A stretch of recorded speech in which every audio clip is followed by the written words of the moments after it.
सीधा और सबसे बड़ा सवाल यह है कि 2024 में बीजेपी की वापसी कैसे होगी और मोदी हैट्रिक कैसे लगाएंगे।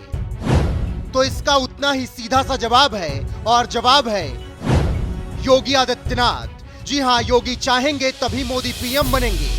कैसे, ये जानने के लिए आपको बने रहना होगा एनएफ न्यूज के साथ।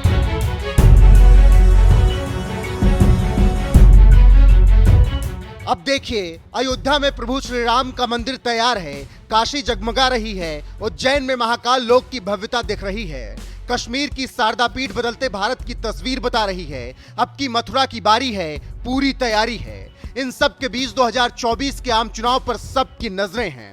इस आम चुनाव में बातें होंगी गांव और शहरों में 12 करोड़ शौचालय बनाने की, जनधन योजना की, फ्री राशन की, राष्ट्रवाद की, मुद्रा योजना में लोगों को बिना गारंटी सस्ता ऋण दिए जाने की, किसानों को सहायता राशि पहुंचाई जाने की। इसके अलावा उन तमाम योजनाओं का भी जिक्र होगा जो मोदी सरकार ने जनता तक पहुंचाई हैं। लेकिन जीत कैसे मिलेगी बीजेपी को, यही तो सबसे बड़ा सवाल है और जवाब है योगी आदित्यनाथ। इसीलिए बीजेपी को चलना होगा उत्तर प्रदेश। उत्तर प्रदेश की 79 सीटों पर जो तय करेंगी बीजेपी और नरेंद्र मोदी का 2024 में भविष्य। कहावत बड़ी आम हो चुकी है कि दिल्ली का रास्ता यूपी से ही होकर गुजरता है। आज भी यह कहावत सार्थक है, लेकिन अब इसमें थोड़ा सा और कुछ जुड़ गया है और यह कहावत हो चली है, दिल्ली का रास्ता यूपी से ही होकर गुजरता है और उस रास्ते में खड़े हैं योगी आदित्यनाथ, जिनका साथ लेना जरूरी है। तो कुल मिलाकर बात यह है कि हैट्रिक जीत की तैयारी में लगी बीजेपी कोई भी मौका गंवाना नहीं चाहती। 80 लोकसभा सीटों के साथ उत्तर प्रदेश की खास अहमियत है। 2019 लोकसभा चुनाव में यूपी की 80 में से बीजेपी को 62 और सहयोगी पार्टी अपना दल को 2 सीटों पर जीत मिली थी। इसके बाद उपचुनाव में आजमगढ़ और रामपुर सीट भी बीजेपी के खाते में आ गई। यही वजह है कि 2024 के लिए योगी की जिम्मेदारी बड़ी है, इसीलिए वो पूरे दम के साथ इस जिम्मेदारी को पूरा करने में लगे हैं और इसका फॉर्मूला भी उन्होंने बता दिया है। फॉर्मूला है राष्ट्र कर्तव्य, धर्म कर्तव्य, नागरिक कर्तव्य, परिवार कर्तव्य। हर नागरिक के साथ एक समान व्यवहार भी होना चाहिए, भेदभाव नहीं होना चाहिए।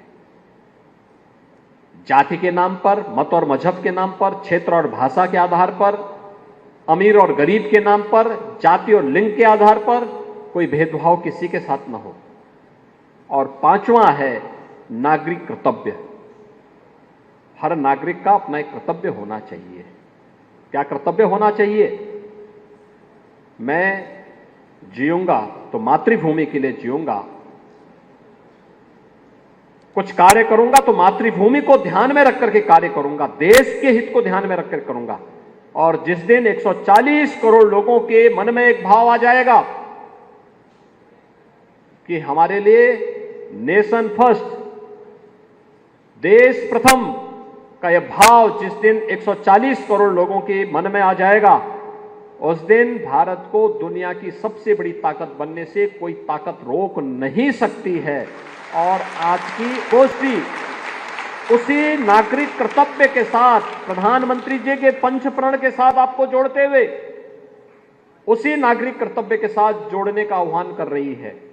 हम भी अपने दायित्व का निर्वहन करें। हर व्यक्ति जो जिस क्षेत्र में है, जिस फील्ड में है, वो अपने दायित्वों का निर्वहन करेगा। यूपी के सीएम योगी आदित्यनाथ ने साफ कर दिया है कि वो अपने दायित्व का निर्वहन करने का प्रण कर चुके हैं। ये प्रण है 2024 में नरेंद्र मोदी को फिर से पीएम बनाने का, और इसके लिए 3 लेवल पर रणनीति भी तैयार कर ली गई है। पहला लेवल केंद्रीय नेतृत्व का होगा, जिसमें अमित शाह, जेपी नड्डा, बीएल संतोष शामिल रहेंगे। दूसरे लेवल में राज्य का नेतृत्व रहेगा, जिसमें सीएम योगी आदित्यनाथ, यूपी के BJP chief Bhupendra Chaudhary, party महासचिव धर्मपाल सैनी जैसे नेता रहेंगे। तीसरे लेवल में सांसदों को तैयार किया जाएगा। इसमें उन लोकसभा सीटों को फोकस किया जाएगा जहां बीजेपी को हार मिली थी। इसके लिए सीएम योगी आदित्यनाथ का यह भी प्लान है कि उत्तर प्रदेश की सभी 80 सीटें जीतने के लिए यादव, जाटव और पसमानदा मुसलमानों को भी साधना है।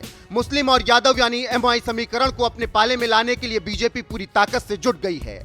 साथ ही सीएम योगी हर एक संसदीय क्षेत्र में पहुंचकर बीजेपी को और मजबूत करने की प्लानिंग कर रहे हैं, ताकि बीजेपी को 80 की 80 सीटें जिताई जा सके। तो कहना गलत नहीं होगा कि मोदी को तीसरी बार प्रधानमंत्री केवल योगी आदित्यनाथ ही बना सकते हैं। बाकी आप क्या कुछ सोचते हैं, जल्दी से कमेंट करके अपनी राय में जरूर बताएं।